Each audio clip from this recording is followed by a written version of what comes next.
Amber, you want to do a mic check for me, dear? You got me. Loud and clear. All right, y'all. We're going to do another edition of shit happening right now in NASCAR. And we're going to go full face cam for this as well.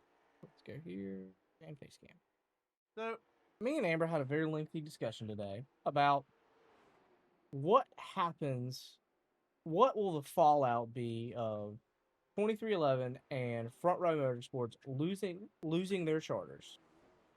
Because NASCAR said that they are going to sell their charters if they do not get the preliminary injunction granted that they are trying to get on Thursday, which is tomorrow. If you're watching this, it probably is Thursday. So, Amber, what were some of your questions that you asked when we talked about this earlier? Well, my main one is Denny Hamlin, obviously an owner of 2311, actively racing in NASCAR. How is that not a conflict of interest with him? Actively racing on Sundays and also suing NASCAR. With most jobs, if you are suing the place you work for, you're not actively working for them at that same time.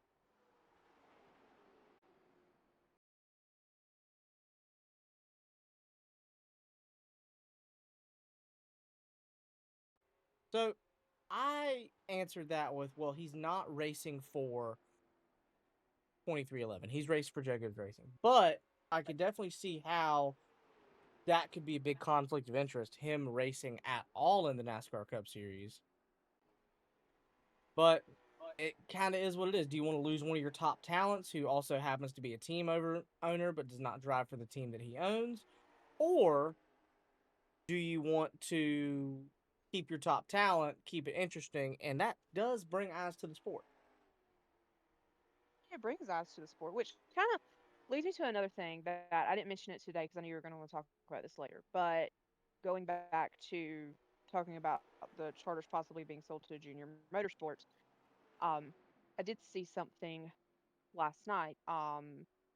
An argument made that it's a bigger deal to have Michael Jordan in NASCAR in the Cup Series than to have Dale Jr. in the Cup Series. Their argument was, well, when you go places, you see stuff with Jordan's brand all over it. You see T-shirts, you see shoes, you see whatever the hell Jordan makes. Um, and he's involved in a lot of things, and I respect that. But the argument is he's a, I guess the way to put it is more well-known sports guy. So it brings new eyes to NASCAR because he is now a part of NASCAR, which I disagree with that. I'm a Jordan fan, have a lot of respect for Jordan, but I disagree with that argument. So I will say, broader spectrum to bring new fans to the sport. I will say having Michael Jordan as a part of NASCAR does definitely bring more eyes to the sport. However, I think if you're trying to bring if you're trying to bring back the fans that you have run off over the years with all the bullshit that NASCAR's done, that they're kind of going back on now, who do you need in the Cup Series? I would argue that you need Junior because you think a lot of people, you think NASCAR, you think Dale Jr. I think NASCAR, I think Earnhardt or Dale Jr. That's what I grew up knowing. And like I said, I have a lot of respect for Jordan. I'm a Carolina fan, so therefore I'm a fan of Michael Jordan. But I don't think that argument is valid because yes, it may bring some new eyes to the sport because Michael Jordan is involved, but he's an owner. He's not the face of the team. He's, in my opinion, a lot of just the money behind it. I would totally agree with that. He has a lot of the money behind it. Um, However, I don't think that having Jordan in the sport is a fix all. I don't think having him as a part of the sport is going to bring new fans in and week out. It's not going to sell more tickets. Right, what we saw at not Darlington at Richmond was you have a lot of people there for the photo op. Most of your true fans might not be coming to the racetrack anymore. They might be watching from home. But going back to the initial topic of the conversation. Sorry. What will the fallout be if 2311 and Front Row lose their charters? I think a lot of that fallout's going to be who replaces them. It's not called Michael Jordan Racing, so it's easy to forget who's doing it. Correct, and I agree with that. I think that was done very, very on purpose. Um, I think it's fantastic that Michael Jordan's part of the sport. I think he's a world recognized figure, as he should be, the greatest basketball player of all time. However, I think it's more important to NASCAR from the fans' perspective to have Dale Earnhardt Jr., a Cup Series owner. There's no other way around that. If he's even the one that they're gonna sell Chargers to, It's a guy I race against like quite we don't know. often, and I'll note to I people that was are gonna get too talking. mad. Do not make I this don't remember whose decision Discord it was in today. I was so talking about it, accurate or I that might have been you texting know Duffy about it. you did it. Who Who was it? Who got you banned? actually it was on a TikTok that I posted in the I think comment it was sections. like So, out of it all was like the Lemery or something. teams I that want to are say not in the Cup Series right now, like Jeremy Lemery. how many of them have He's not a expressed bad guy. He public just interest wrecked in me twice. being I got a into it charter and then owner in the Cup he Series? reported me. And To my knowledge, zero. I when I could be didn't have wrong, a mic. but the For real. fallout will be But I'm a 2311 and Saints Front Row fan. shut their Went doors to church that Sunday. permanently. He's a You're not coming. Let's say they have and $75 million I improved wrapped up in my all three ratings a charters, lot. and the only thing NASCAR is trying to sell right now is I seen that. is I seen the you're like 3, 4 four that charges they out. owned You've been doing a lot of before racing. buying the Stewart Haas charters at the end of last year. Trying to. I try to do like Those are 2 like floating. back to There's back. no. I've not heard a real answer on Okay, yeah, I used to do who them all owns along. those or anything right I now. did Daytona and a whole bunch So of other dumb shit, ruined mine. let's But check. So it's a whole lot of what if, but we really just don't even need to talk about it before we. I think that's what. Yeah, you're right. Yeah. But, anyways, another thing that I wanted to point out today, saw this on the Twitter. I'll bring it up right here.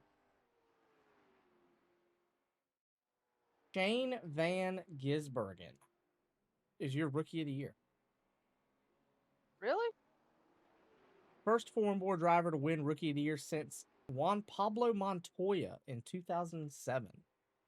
I don't know how y'all I feel forgot about that. I'm not.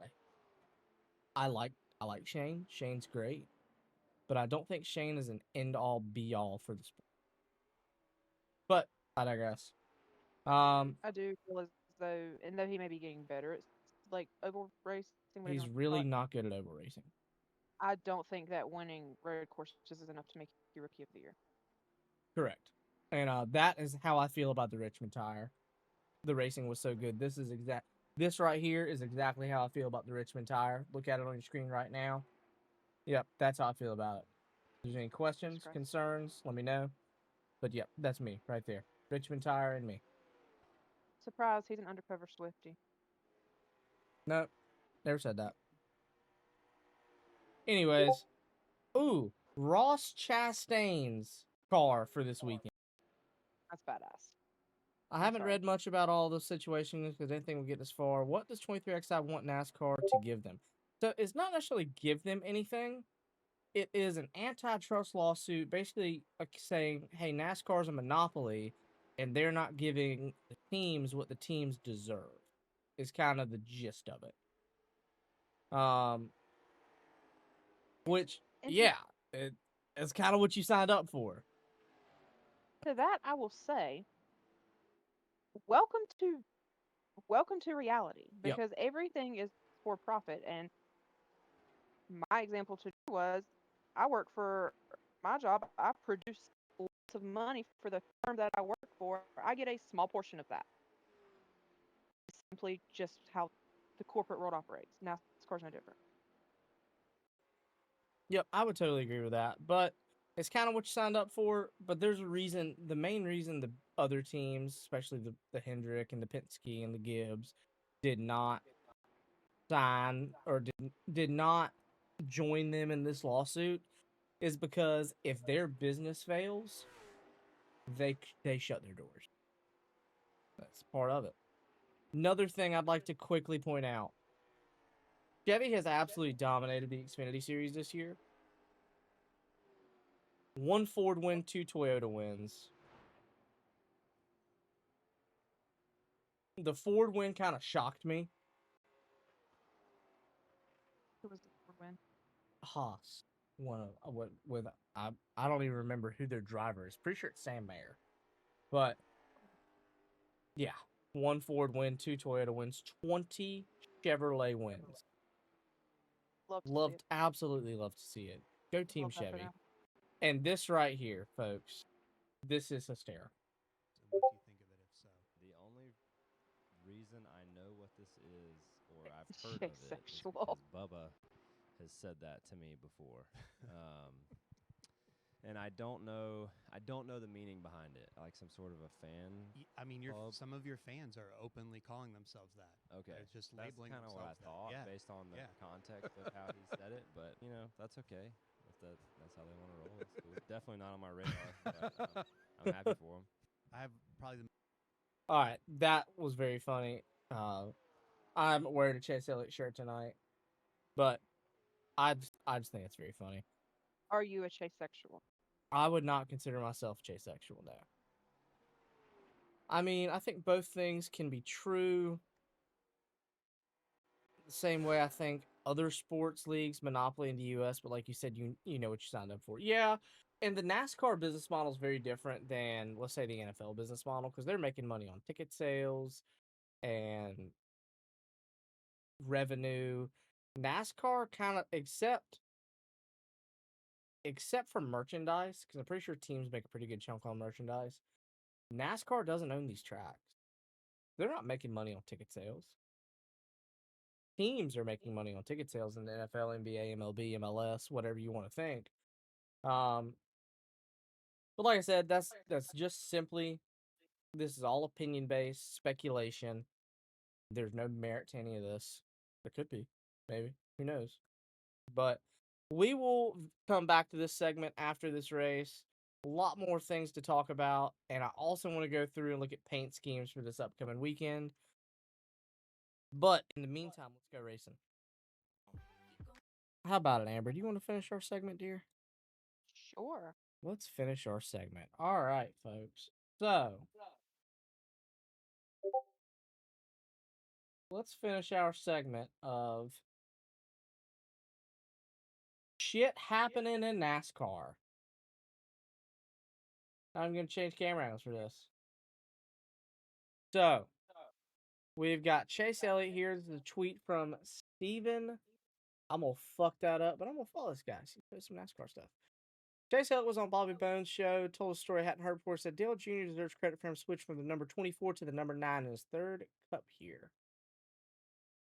Chase said that when Hendrick was reconstructing, Earnhardt told him to go speak up to Rick Hendrick about switching to number 9 since he knew that was the number he wanted to use.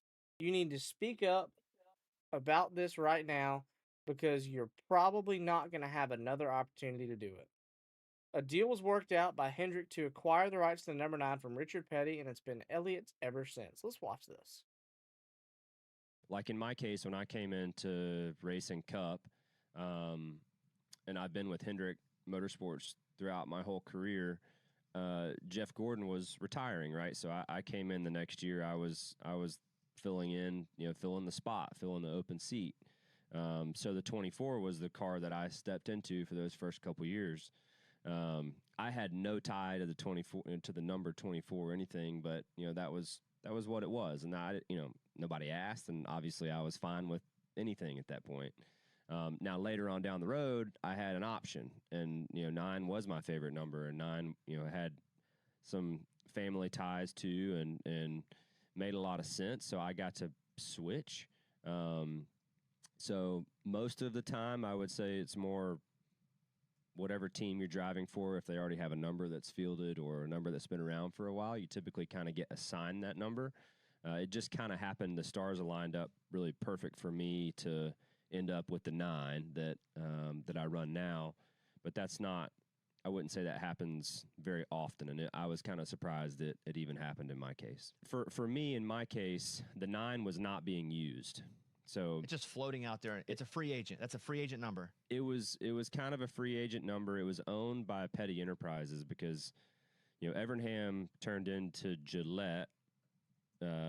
George Gillette bought Evernham, and then Gillette turned into Petty Enterprises on down the road. So it kind of got passed down and passed down, and it got passed down so far that the 9 was not being used. So it was Casey Kane, and then it was Marcos Ambrose, and I'm not sure where it went after that. And then it kind of just disappeared for one reason or another. I don't exactly know why, but ended up not being used. And so yeah, when we had some switch up at Hendrick, I think in 2018, was the year, and we were, there was it was actually Dale Jr.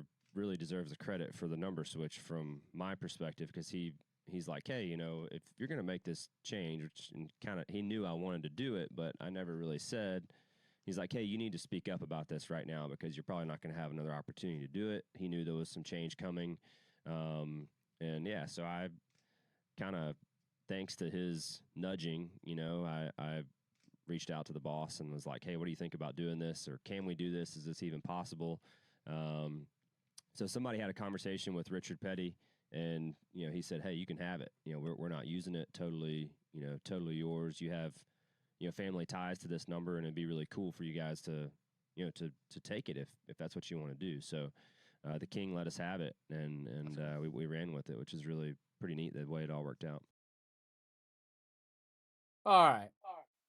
What do we take away from this here? Number one, NASCAR Jesus. NASCAR Jesus. We would like to thank Dale Jr. for his contributions to the sport. Round of applause for Dale Jr., everybody.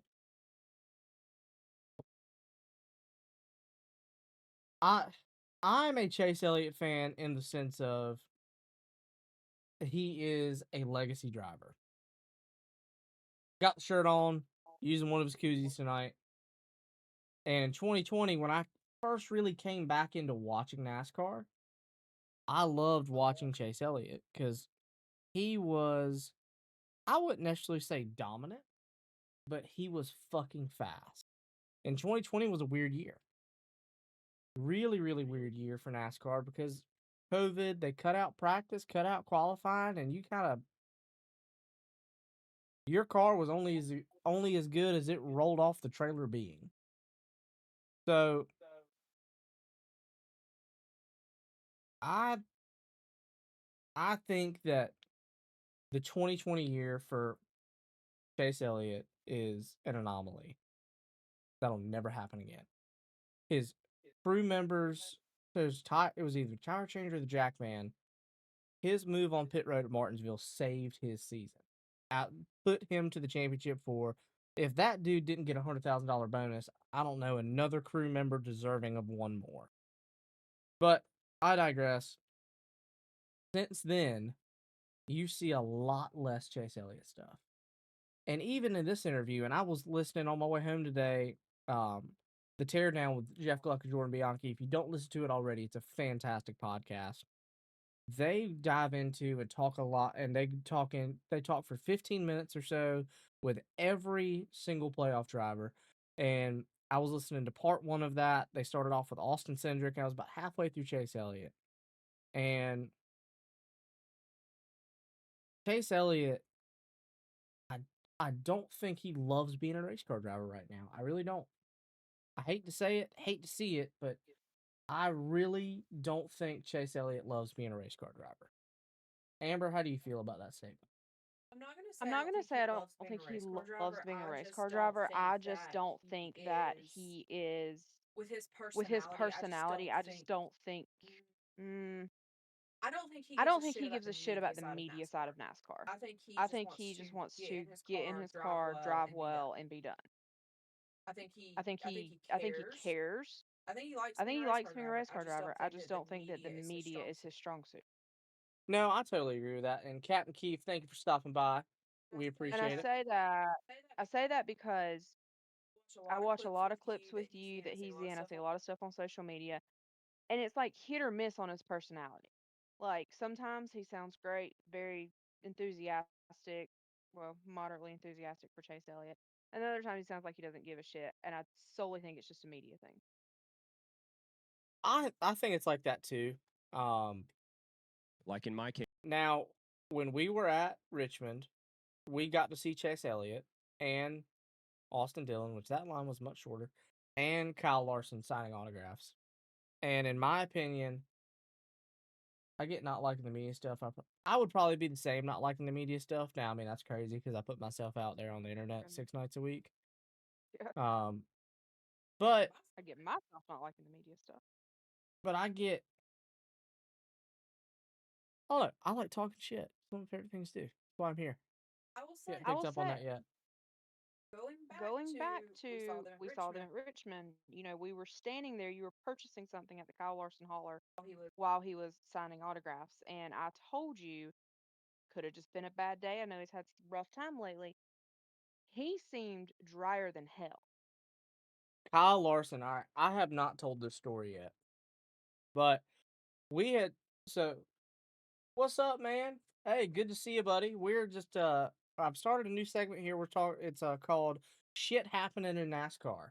That's the name of the segment, and we're just kind of in the middle of that. Uh-oh, we got an natty can attack. But so Richmond weekend did not exactly go as planned in the sense of how we had planned it to start with. So we were Saturday. We were going to explore downtown Richmond and then go to the racetrack. Um, we ended up doing that Friday night and did not end up exploring downtown Richmond Saturday. Instead, we went to Walmart, bought a tent, got a picnic box from Bojangles, and we went tailgating, which is what we're gonna do at Darlington. If any of y'all are going to Darlington, please let me know. Would love to have all y'all stop by our little tailgate set up. Um, we're gonna be cooking hamburgers and hot dogs. Y'all come on, check us out if you're gonna be at Darlington. But anyways, I digress. I wanted to get a flag to hang in my tent. So I went and bought a Kyle Larson flag. Um, since I got a Chase Elliott Championship flag on the wall behind me. Y'all can't see it. One day I'm going to do, um, a room tour here, and I've got some really neat stuff in my collection. But we ended up buying the flag right beside where Larson was signing his autographs. And he acted whole body language like he was downright fucking miserable to be there. Now, Larson gives a great interview, and he qualified terribly, ended up coming out sixth in the race. But his body language, his demeanor, and people were asking him questions. What stood out the most to me, and word for word, "Hey Larson, what do you like running better, the dirt stuff or the cup stuff?" "I like it both, buddy." He didn't even say buddy. He just said I like both. Said I like both and kept his head down the whole time signing autographs. Didn't even look up and smile at the camera. So that's kind of my issue with that. If you're going to go out there for an autograph session that people are paying $100 a wristband for, act like you're fucking happy to be there. It's not that hard. And I will say, we talk about Chase not having any personality, and I agree, he does lack some. But while you were purchasing your flag, I was simultaneously watching both Larson and Chase Elliott. Haulers right beside each other. They were doing it at the same time. And he seemed a little more active, a little happier to be there. Um, but that's just my opinion. I want to find out if Hocevar's doing an autograph session um in Darlington because I would love to get his autograph. I would also love um to get Austin Dillon's autograph because now I've seen him win. Kind of have to. If Denny Hamlin's doing an autograph session, I would like to burn down the Toyota trailer. $100 isn't a lot for most fans. $100 is a lot for any American. I don't care what your tax bracket is. $100, $100. So that's a lot of money. It was either $100 or you had to buy a die cast. Which was how much? 100 or 85 or more. Okay, yeah. And their 124 die cast selection fucking sucks. I'm sorry. The 124 diecast selection they have in those NASCAR haulers fucking suck. We can I do don't better. like the merch. The merch in the NASCAR trailer sucks. The driver's websites has more options, better Right. options. But for the fans that are watching from home buying online, in my opinion, are a different class of fan than that's going to the track buying merch. I like track merch. There's some cool stuff there. Like the lightweight polyester shirts. I'm probably going to get another one of those when we go to Darlington. What we'll probably do is get there. I might go get another polyester shirt. If they've changed, which I doubt they've changed anything. And go racing. Or go tailgating. One of the two. I don't know. We'll figure that out when we cross that bridge. But I just wanted to add that to the segment. We're going to go back to the regular schedule programming now.